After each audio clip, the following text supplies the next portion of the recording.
Myself Heera Krishna ഇപ്പോൾ currently final year student ആണ് Calicut medical കോളേജിൽ. സോ ഇപ്പോൾ എന്തായാലും ഫസ്റ്റ് ഇയേഴ്സ് കോളേജിൽ കയറാൻ പോവുകയാണ്.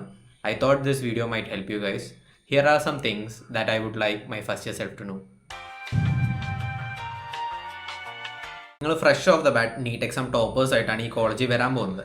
നിങ്ങളുടെ competitive mindset alive and thriving ആയിരിക്കും എനിക്ക് നല്ലപോലെ അറിയാം. നിങ്ങളുടെ മൈൻഡിൽ വേറൊരാളിനെ കൂടുതൽ നല്ല മാർക്ക് വാങ്ങണം ഒറ്റൊരു കാര്യം ഉണ്ടാവുള്ളൂ. പക്ഷെ ഞാൻ പറയുകയാണെങ്കിൽ study for knowledge and not for marks. Knowledge എന്ന് പറഞ്ഞിട്ട് ആ ടെക്സ്റ്റ് ഫുൾ ബൈ ഹാർട്ട് ആക്കണം എന്നല്ല ഞാൻ പറയുന്നത്. ആ ടെക്സ്റ്റിലുള്ള എല്ലാ ടോപ്പിക്സും ആ ഫോർ എ റീസൺ. അത് നിങ്ങൾ വായിക്കാനും മനസ്സിലാക്കാനും മാത്രമാണ് അവിടെ എഴുതി വെച്ചിരിക്കുന്നത്. സോ അത് ചെയ്യാനൊരു മനസ്സ് നിങ്ങൾ കാട്ടുക. പിന്നെ മാർക്സ് ഇമ്പോർട്ടൻ്റ് അല്ല എന്ന് ഞാൻ ഒരിക്കലും പറയാൻ നിൽക്കുന്നില്ല. നല്ല മാർക്സ് വേണമെങ്കിൽ പ്രീവിയസ് ചോദിച്ച ക്വസ്റ്റ്യൻസ് ഒക്കെ ഒന്ന് പഠിച്ചു പോയാൽ തന്നെ നല്ല മാർക്സ് കിട്ടും.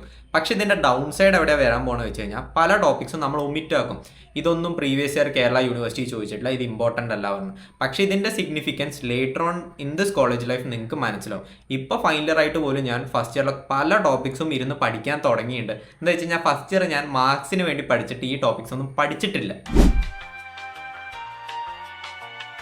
സാഡ്ലി ആ സത്യം മനസ്സിലാക്കാൻ ഞാൻ ഫൈനൽ ഇയർ വരെ എത്തേണ്ടി വന്നു.